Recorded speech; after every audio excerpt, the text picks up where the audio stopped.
Welcome back to Calculated Risk. I am Tyler Shoemaker, joined as always by Kelley Ford. Another weekend in the books. We're going to take a look at the teams that our models upgraded and downgraded the most after week 2. Might be some surprises. I know we both have gotten yelled at on Twitter about Alabama still being ahead of Texas. And, you know, the song goes on as always. This is ratings, not rankings. So, you know, it's predictive. Anyway, Kelley, how's it going? What stuck out to you this weekend? Things are going well, man. Yeah, week 2 in the books. It's crazy. It's already flying by. And yes, we've heard about it from fans. I've been told the model is trash. My analytics got blown up. It's broken. I mean, you name it. People told me because I have Alabama power rated better than Texas right now.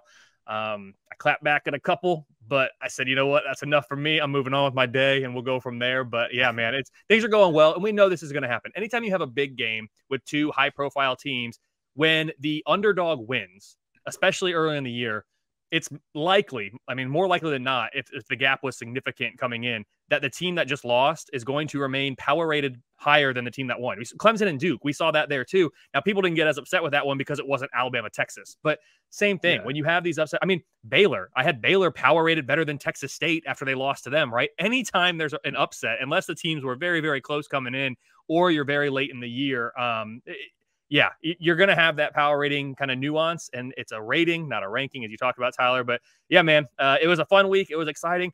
A lot of things that I feel like we expected, and then all of a sudden, like at least at the top, and then all of a sudden, Bama loses, everybody loses their mind. But we had a lot of changes kind of lower down in the ratings. I know we're going to get to that. Yeah, we did. And just to put a bow on the Alabama thing, I mean, you and I both, if I recall correctly, we both projected Alabama to win by double digits in that game or close to it. I know I did.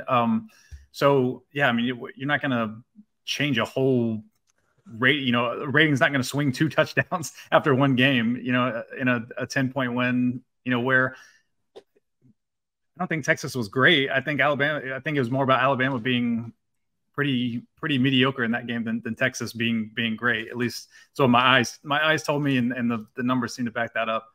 But let's get to the teams that you and I upgraded the most after this week.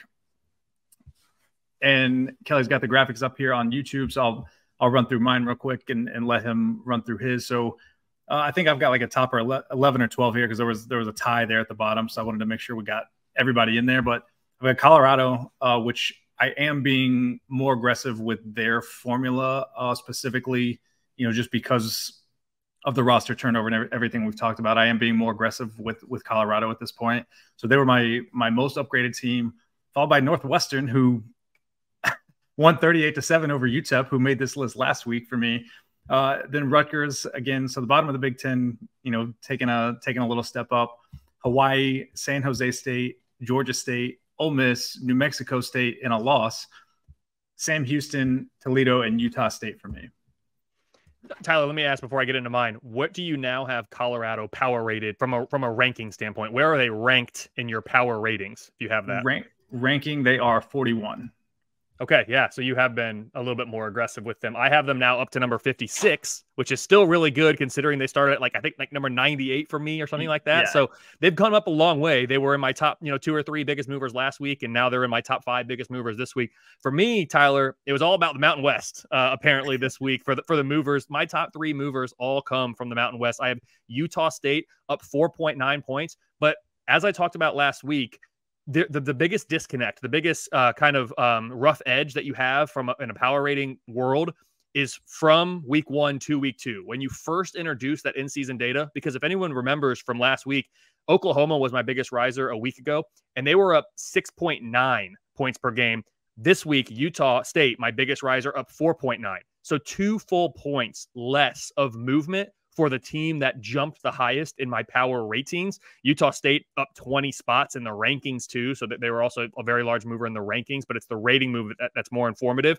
But for me, Utah State up 4.9, San Jose State up 4.7, New Mexico up 4.6. And then I also, to round out my top 10 movers, Toledo, there's Colorado, Florida State up 4 points yet again. Tyler, I now have Florida State power rated number 3 in the entire country. It is just remarkable how strong this Florida State team has been in their first 2 games so far. Texas, that big win over Alabama. Yes, they are up 4 points for me. They are now power rated number 6, which is where I had them 2 weeks ago. I had them number 6 going into week 1. Coming out of week 1, I dropped them number 12. Now they are back up to number 6. Northwestern up for me. Miami of Florida up for me, and Louisville as well up for me. That rounds out my top 10 biggest movers. Louisville up 3.5 points though. So again, last week, my top 10, they all moved, I think, like 4.5 points or more. The movement is going to level out.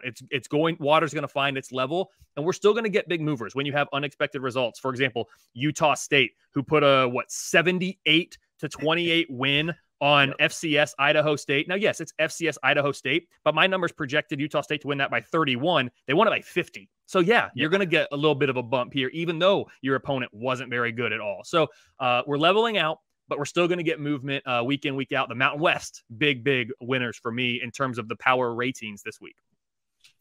Yep, and Miami was like next on my list, so I'm right there in agreement on them as well. It's a good win for the Hurricanes, man. I like beating Texas A&M. They were at home, I know, but my numbers like A&M. I want to say by 2. Give me 1 second, I will find it. My numbers had A&M, by 2. So I know Vegas had it by like 3.5, maybe 4, something like that. And I had it 4 as well. Yep. So again, we expected a close game, but man, Miami looked good in that game, and they now find themselves near the top of my most deserving rankings, which I'll reveal on Monday this week. Yeah, they moved up to number 19 in my rankings, so that was a great win for them. In terms of just other things here that stuck out, I mean, Northwestern, I think everyone had kind of left them for dead. I upgraded them a touchdown after that because I had it projected like UTEP minus a half a point, and they blew them out. So, they got rewarded for that. They're still ranked 88th for me though. Rutgers on the rise. They're number 61 for me now. And they play Virginia Tech this week, and there's a decent chance I'm gonna bet on Rutgers minus I think the line's 4 on that game. I have a Virginia Tech season win total bet under 5. And if Rutgers does indeed win that game, like I don't see any world where that doesn't cash. So, be rooting for the Scarlet Knights for me this weekend. Ole Miss, they continue to look good. The final score, I think, was a little bit misleading with Tulane as far as how that game actually played out. And of course, Michael Pratt, the quarterback, didn't play for Tulane, but I thought Tulane looked good. Ole Miss looked great as well. I mean, they put it away when they had to. New Mexico State, they continue to find themselves on this list. They lost, but their game grade for the loss this week was a minus 0.6. So like a half point worse than what the average FBS team would have been expected to do. And when you're rated as lowly as New Mexico State is, if you perform like a team that's a half point below average, that's an upgrade. So that's how they ended up on this list, despite losing. I love how what you just said is perfect. It's a great way to summarize, because people think, well, you lost, you have to go down. That's not true. But also, you performed worse than the average team. Yes, but if you were already farther below that coming in, it's actually a net positive. So that's what I try to tell people. It's all relative. Everything that we're doing with power rating is relative. The quote average FBS team, that's a moving target. It changes week in and week out. The best team, the number 1 team, their power rating, how many points per game above average are they every single week? That's a moving target. The worst team, that's a moving target. Everything is relative. Every single game that is played that includes a team at the FBS level is going to have some impact, big or small, on every other FBS team's power rating, and to a certain extent, even the FCS, because as Tyler, now you and I are both into that space too, albeit not quite as robust or comprehensive as the FBS numbers, at least yet. I know we're both working on that. Those become interconnected. And now you've got both of these data sets talking to one another. And again, you dampen down the impact that it can have on one another, but it's all relative. People that are listening to this probably understand that. Please continue to preach that to anybody with whom you're arguing or having a conversation, because we need more people out there preaching the gospel, if you will, about power ratings. Yeah, and that's a great point that we really can't harp on enough. I wanted to point out, like, even like, so I'm sure we're going to into this later in the season. Even when a team is on a bye week and doesn't play, their rating is probably going to change that next week because, like Kelley said, it's all relative. It's all a moving target that's constantly adjusting. So teams that a team played early in the season, those games are still going to have an impact, like a moving impact later in the season as those teams play other teams and the data becomes more interconnected. So definitely worth pointing out. I'm sure we're going to say that a million more times, but it's super important in understanding the exercise that we're trying to accomplish here. Let me build on that one more time, Tyler. I know you're like, dude, we got to move on. Let me build on it one more time because what you just said is very important, and we will touch on it when teams do start having off weeks. Yes, their rating could change. Their power rating rank can also change because of the movement of teams around them, as you just mentioned too. Also, guys, their most deserving ranking can change. It will change because while their resume may not have changed by adding a data point, by adding a game, the teams around them did play and they did add data points. They did win. They did lose against good competition, bad competition. I remember last year, I can't remember who it was. I had Penn State maybe in like number 7 or number 8. Well, Penn State had an off week and they moved up in my most deserving rankings by like 1 spot. And everyone was like, they didn't even play. That's Big Ten bias. How are you doing this? Yeah, because everyone knows I'm a huge Penn State fan, right? Like, that's what everyone knows about me. But like, I was like, okay, I understand. But the teams that I had, a team at least, I can't remember the exact movement, but at least a team, I think it was 2 actually, because I think 2 teams ahead of them, one of them lost outright. So of course they fell. The other one played a team that was like an FCS team or a very low level team, and they barely beat them. So they actually got a little dinged in terms of a resume. So they actually fell down. And then another team jumped up above Penn State because they had a good win or something. So one team went above them, 2 teams went below them, even though one of those teams actually lost or won and went below them.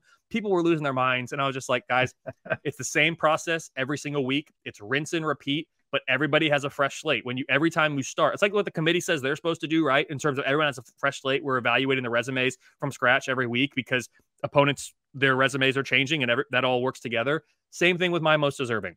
While you didn't even play, I'm evaluating your resume again through a fresh lens. And as I did that, how you stacked up relative, there's that word again, to all the other teams in FBS, that changed. So, okay, yeah. I know we have to move on, but I couldn't not do that after you brought up the good off week comment.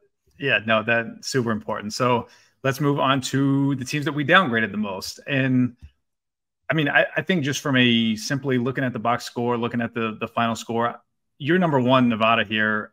Makes a lot of sense to me because, like I said on Twitter, like they got their ass kicked by an FCS team like pretty bad. So like in my mind, they should be higher on my list, but they didn't make it for me. Kentucky was my most downgraded. They struggled pretty mightily in an FCS game. Fresno State, who I've pounded the table for here, and then here they are on my most downgraded list. Tennessee also didn't have a great showing against Austin Peay. Alabama, everybody knows what happened there. Wisconsin, Wyoming, Houston, which was by far my worst bet of the weekend. Temple, Tulane, Southern Miss, and Buffalo, who I think, if I recall, we both had Buffalo first or second in the MAC East. They are now 3rd in the MAC East for me. Like Ohio has overtaken them, and I think I actually have Bowling Green maybe ahead of them now. So bad loss for Buffalo to FCS Fordham, I believe. I think to be clear, I had Buffalo 3rd in the MAC East coming in. I had Ohio and Miami of Ohio ahead of them, but I did have it as kind of a 3-team race, if I'm not mistaken. When you say Houston was your worst bet, Tyler, do you just mean because of how that game played out, like and Houston jumping out to the huge lead and then blowing it, or do you mean like, nah, I just should never had a faith in them? Well, Houston, so I bet Houston minus 9.5 because at the time I saw the line moving to 10. So I grabbed 9.5, and then by kickoff that had gone down to 7.5. So the line moved against me, which I don't love. It's not always a death sentence, but in this case, I mean, Rice just jumped out. Rice was up, I think, 28-0 before Houston ever. So I misspoke. Yes, Rice jumped out to the big lead. Yeah. I'm sorry, I had that backwards. Yeah, and it ended up going to overtime. Rice won. Houston didn't deserve to win. I didn't deserve to win my bet. That was a terrible read. So they got downgraded quite a bit here. My bad. Yep, totally. I had it flipped in my mind that Houston had the big lead. They did not. JT Daniels at his fifth or sixth FBS school, whatever it is, he's setting a record for the number he's at. I saw that last week. He's literally played at more FBS schools than any other player, I think, in history, given the COVID year, the 1 year transfer, or the free transfer, and all the other things that are in place now that haven't been previously. You had Kentucky as your number one biggest follower. I had him as my number two. You mentioned I did have Nevada number one. And so I said the Mountain West was my big winners. Well, number one was also a Mountain West team. I guess I'm having a hard time keying in on the Mountain West this year. They played FCS Idaho. I want to talk about this for just 1 second because people are like, oh, I don't care about FCS Idaho. Well, they used to be an FBS program, by the way, till they dropped down to FCS about, I don't know, 10 years ago now, maybe. Not quite. My numbers had Idaho, FCS Idaho, on the road, favored by 3.5 points against Nevada. So I was not expecting Nevada to win. What I also was not expecting, as I look for the score here quickly, was for Nevada to lose 33-6. To FCS Idaho at home. So to me, Nevada was a huge disappointment. I dropped them 5.1 points. Again, that's a much smaller relative to last week. It's a much smaller downgrade than I had for my biggest downgrades in week one. Again, we're smoothing out as we're getting going into the season here. But Nevada now down to me to number 131 out of 133 teams. The only two teams below them, UMass just barely, and then Arkansas State, another team that shows up on my list again for the second week in a row of biggest downgrades. They are now the bottom of FBS for me. So to kind of recap my top 10 here, Nevada, my biggest downgrade at 5.1. Kentucky and Nebraska, both at 4.2. Buffalo, a team you had on there as well, down 4. East Carolina, Arkansas State, who I now mention is the my lowest power rated team in FBS. Tennessee, you talked about it, that Austin Peay game. I mean, they were losing in the second quarter. I think it was at halftime. I looked at it. I was like, what is going on at Tennessee? Well, the power ratings afterwards were not kind to them, or the inputs that we're looking at were not kind. Southern Miss down 3.6. Temple and Western Michigan, my 10th biggest downgrade, down 3.3. So again, the scale, the degree to which we're downgrading teams, much less this week than it was previously. But that's my 10 biggest downgrades of the week. So Alabama not on that list, notice. Alabama, and I know they're on yours. Alabama was down 2.9 points, and Western Michigan number 10 at 3.3. So they missed it by about 0.4 of a point. Alabama, though, as we talked about, still power rated above Texas. They did lose their number one spot. I had Georgia coming into the year. I had Alabama after week one. I now have Georgia again with Alabama sitting in that 2 spot. So to me, Tyler, actually, maybe that's a good something to say too. My new top 5, Georgia, no surprise. Alabama, some people hated it. Others understood it. Florida State, such a big riser. They've been rising all year. Ohio State down to number 4. They're a team. They were 2, then they were 3. Now they're 4. And USC comes in at number 5 for me. I had somebody who was like, the fact you have USC not at number 1 is so disrespectful. And I responded. I literally said, I can't tell if you're being serious, ? Like, haha. Like, I was like, I can't tell if you're being serious. But on the off chance that you are, like, they've been very impressive. I've upgraded them twice now as we've gone through the season. I think number 5 is very respectable and very appropriate for where they are, given that they haven't been tested at all. Like, they haven't played anybody. They ain't played nobody, Paul. Like, that's USC, and they won't for another 3 weeks. They have a hard schedule in the second half. Once it starts with Notre Dame and then they get rolling doing that back half, they're going to get tested, and we're going to learn exactly what they're all about. And if they continue to perform at the efficiency levels that they're performing now, if they continue to do that, or even slightly lesser against the teams on that back half of the schedule, oh yeah, USC will be challenging for that number 1 spot, if not overtaking it by week 8 or 9. I mean, because the way they're playing and that offense, my number 1 offense in the country, incredible. Still have some concerns about the defense, and it's not necessarily because they haven't played well. It's because I had concerns about you coming in and you haven't played anybody that would give you a test. So it's not really their fault yet, I guess, if you want to say that. But hey, you're number 5, buddy on Twitter who thought you should be number 1. I respect your opinion. I hope you respect my model. I have you at 5. Yeah, I've got them in the top 5 as well. They're number 4 for me, so I'll go through my top 5 as well. Georgia back to number 1. I do have Florida State number 2 now. They're 1.2 points rating points behind Georgia. Alabama at number 3, USC number 4, and Oklahoma is my number 5. But I will say my top 8, 9, 10. I mean, so from number 10, which is Penn State, to number 1, Georgia, is only 6.6 rating points. So I've got them very clustered. Michigan number 6, Ohio State number 7. Obviously going to keep an eye on that throughout the year, but man, Ohio State again. I'm sure we'll talk about this more maybe on our show next week as they go to Notre Dame next week. But Ohio State has to figure some things out. Michigan's just on cruise control right now. They've looked great, just from a power rating standpoint. Like they're just kind of boring, and that's great for them. They're boring good, and that's kind of what you want to be. But that's my top 5, top 7. Kelley, anything else jump out to you that you want to hit on before we get out of here? Yeah, I'll just mention, since you kind of mentioned your range there, basically from my number 1 team, Georgia, down to my number 11 team, Oregon, it's a touchdown. It's a 1 touchdown on a neutral field difference. So you're talking about a 1-possession game spread-wise by my numbers from 1 to 11. We have not had that, Tyler, at least by my numbers, really in the CFP era. You usually have kind of a top tier of teams, which I'd still say I do. Georgia at 1, Alabama at 2, Florida State at 3, Ohio State at 4. That's kind of my top tier. Then I have a 2-point drop, so it's not a huge drop, but it's still a little bit of drop. USC 5, Texas 6, Penn State 7, Oklahoma 8. I have Michigan at 9, actually. Notre Dame 10, and Oregon 11. But we haven't seen this kind of, if you would have looked at, okay, who's the number 1 team, and then go down 7 points. In the CFP era, we have not been anywhere near number 11. Like, it is more congested at the top. That top pack has not been able to pull away from the field as they have almost in every other year of the CFP, at least from a power rating standpoint, really at any point in the year. This isn't just like, oh, well, it's early.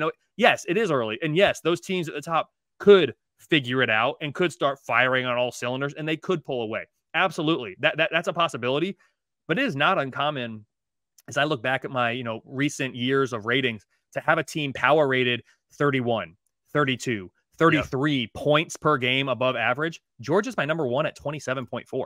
Like, Georgia is 6 points, nearly a touchdown. I mean, not quite a touchdown, because it's hard to get up into that 34 or beyond range, but they're about 6 points behind where a number 1 would typically be in this, CFP era. I'm just trying to use like a recent term here, the last 10 years or so. So when your number 1 is that much farther back, your 2 through 11 don't have to be any better than they've been previously. That 1 has come back to them. So to me, that's what I'm seeing. I am intrigued that you have Michigan where you do, because my numbers actually haven't been super impressed with them. Like I said, down to number 9 after they came in here, number 4. But anyway, that's some, like I said, they're number 9. And 8, 9, 10, I'll give you this. Oklahoma, 21.1. Michigan, 21.0. Notre Dame, 21.0. That is 8, 9, 10. So from 8 to 10, they're separated by 0.1 football points per game on a neutral field. Like, you can't argue. I mean, okay, you want to put Notre Dame 8 and Oklahoma 10? Fine. Like, I'm good. Yeah, no, I agree with what you said about the historic thing, because if I recall, I had tweeted at some point late in the summer when I was really doing like all of my historical ratings. I'm pretty sure like the average champion had a power rating of like 28.5, 29, something like that. And right now, Georgia's my number 1 at 26.7. So yeah, I mean, these teams, it really is, I think, anybody's year. Like, as we sit here going into week 3, I really don't know who I don't even know who I think is going to make the playoff, let alone win the national championship. So I like it, though. It makes for good conversation, makes every weekend, even more fun when it doesn't feel like Georgia's a Death Star or Alabama's a Death Star that's just destined to win the championship. Like, I don't feel that way about anybody. And like we said, Texas had a great win at Alabama. I didn't watch that game and think like, man, this is just 2 awesome teams. Like, they were okay. A lot of sloppy mistakes, just fumbling the ball and, dropping passes and things like that. So penalties, not super crisp. Not what we've come to expect from like a championship level team. So I'm excited to see how these teams, develop throughout the year. Because as we sit here right now in September, I don't see anyone that's a clear cut number 1. I'm with you. Florida State, you're talking about who you think makes playoff. Florida, you got number 2. I got number 3. I'm looking at the next ACC team. I got Miami at 19 and Clemson at 20. I mean, Syracuse is 22. North Carolina's 26. Louisville's 27. But you want to talk about a team that's going to be favored to be there at this point for me. Let's see. They got to go into Clemson still. And trust me, I'm going to have them as a favorite, like right now by a good margin. But if Clemson somehow flips a switch and now they play with all that talent and they get it going right, that's still going to be a tough game for Florida State because they're at Clemson. But you said, I don't even know who's going to make the CFP. I'm not disagreeing. I don't either. But Florida State, you got to kind of circle in and be like, well, there's no one else in their conference that's really in their league with regard to a power rating. And that doesn't mean that's not the end all be all. We just saw Alabama go down as a two score or a double-digit favorite by our numbers, and they went down by double digits. So it can happen, but you're not banking on it. So yeah, man, it's going to be exciting though. Good stuff. Yeah, no, for sure. What frustrates me as a bettor, and this doesn't apply to Kelley, he doesn't bet, but literally 3 weeks ago, you could have bet Florida State +3 in the Clemson game, and now they're going to be like a 14-point favorite.